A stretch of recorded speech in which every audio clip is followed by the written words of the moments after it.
Kalau kamu butuh pinjaman sampai puluhan juta, nggak perlu install aplikasi pinjol karena aku yakin aplikasi yang satu ini udah ada dalam handphone kamu.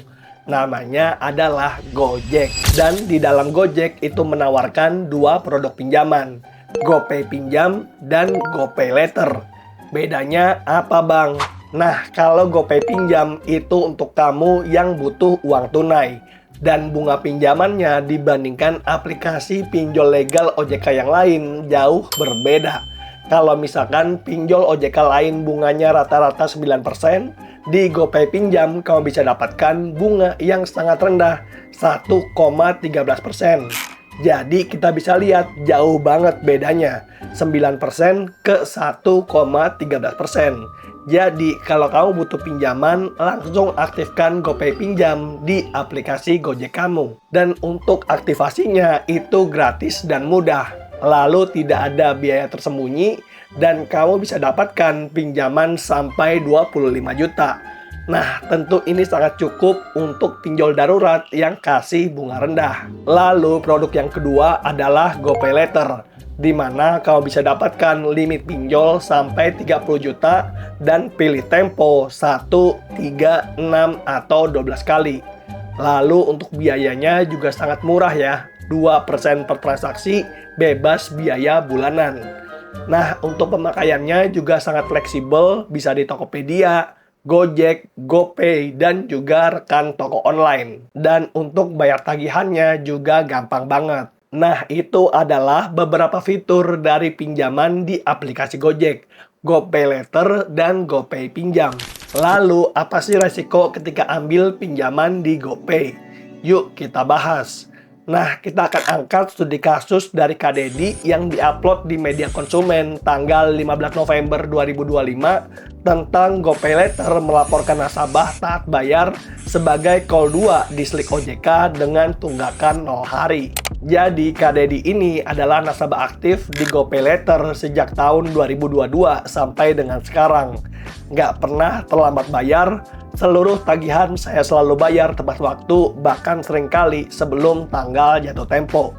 Nah, ini bagus ya, sesuai dengan saran Andre Tuan. Kalau misalkan tanggal jatuh tempo itu tanggal 10, kita bayar tanggal 8 atau tanggal 9. H-1 atau H-2 tanggal jatuh tempo agar skor kredit kita meningkat dan limit kita akan naik otomatis. Ini adalah bukti dari Kak Dedi di mana tanggal 31 Juli bayar 2.771.000, tanggal 1 September bayar 1.550.000, tanggal 1 Oktober bayar 1.599.000, dan tanggal 1 November bayar 2.985.000. Jadi pembayarannya sesuai dengan pemakaian dan kita nggak perlu bayar admin bulanan. Jadi masalah muncul ketika Kak Dedi itu periksa Slik OJK dan sangat terkejut karena menemukan bahwa GoPay Later melaporkan status kredit saya sebagai call 2 dalam perhatian khusus padahal saya tidak memiliki keterlambatan bayar sama sekali. Nah, kita pertama-tama bahas dulu ya tentang call dalam Slik OJK. Jadi, dalam Slik OJK itu ada 5 call. Call 1 artinya lancar, kita selalu bayar sebelum tanggal jatuh tempo. Call 2 artinya dalam perhatian khusus karena pernah terlambat bayar antara 1 sampai 90 hari. Lalu call 3 kredit kurang lancar karena telat antara 91 sampai 120 hari. Lalu call 4 kredit diragukan, udah hampir macet nih karena telatnya antara 121 sampai 180 hari. Dan terakhir call 5 kredit macet karena telatnya udah lebih dari 180 hari atau 6 bulan. Dan kalau kita masuk ke call 3, 4, dan 5, nggak bakal lagi ada lembaga pembiayaan yang mau kasih kamu pinjaman. Tapi kalau call 2, itu masih ada yang mau. Aku pribadi pernah terlambat bayar di kartu kredit HSBC dan juga di Akulaku. Itu murni karena lupa dan nggak cek tagihan. Nah, dalam pengalamanku ya, kalau misalkan call 2 harusnya nggak ada masalah sama sekali. Tapi kan tentu ini kan kayak mencoreng nilai rapot gitu ya. Nah, tadi kan kita udah bahas tentang arti call. Nah, di sini yang jadi permasalahan dari Pak Dedi adalah kan bayarnya sebelum tanggal jatuh tempo nih, hari H lah. kok masuk tunggakan hari ke-0, kan itu aneh banget. Yang secara logika dan aturan tidak seharusnya dianggap sebagai keterlambatan. Gimana nih GoPay Later?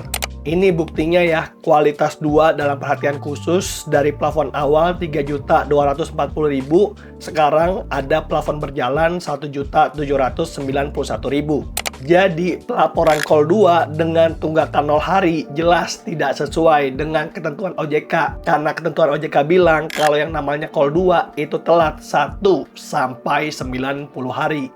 Nah, saya telah mengajukan pengaduan resmi via email dan telepon ke GoPay Later, namun hingga saat ini tidak ada estimasi waktu penyelesaian yang jelas.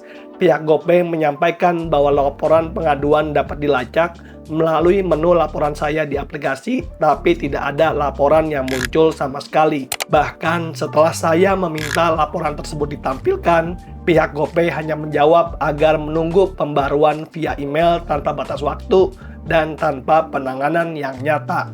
Hal ini membuat saya sebagai pengguna merasa laporan justru disembunyikan, sehingga saya tidak tahu apakah keluhan saya diproses atau diabaikan. Nah, di sini Pak Dedi itu mengklaim dampak dari pelaporan call 2 yang tidak akurat ini sangat besar karena dapat menurunkan reputasi keuangan konsumen yang selalu bayar tepat waktu. Saya berharap GoPay Later segera meninjau dan memperbaiki data di Slik OJK sesuai ketentuan pelaporan yang berlaku. Saya juga berharap OJK dan AFPI dapat lebih ketat dalam mengawasi keakuratan pelaporan data oleh lembaga pembiayaan digital agar tidak merugikan konsumen yang beritikat baik. Pak Dedi Setiawan, Jakarta Barat. Jadi di sini dalam kasus ini Pak Dedi itu 100% benar ya. Yang salah adalah GoPay Later. Dan oleh karena itu GoPay Later sebaiknya cepat bertanggung jawab. Jangan sampai nih nanti kalau Pak Dedi ada kebutuhan untuk mengajukan pinjaman di tempat lain ditolak karena masuk ke call 2. Oke, itu pembahasan kita tentang fitur pinjaman dari GoPay dan juga GoPay Later dan resiko ketika kita ambil pinjaman. Dan aku berharap semoga resiko kayak gini yang sebenarnya ini resiko administrasi ya, yang harusnya bisa dikurangi bahkan dihilangkan, itu harusnya nggak bakal kejadian lagi di masa depan.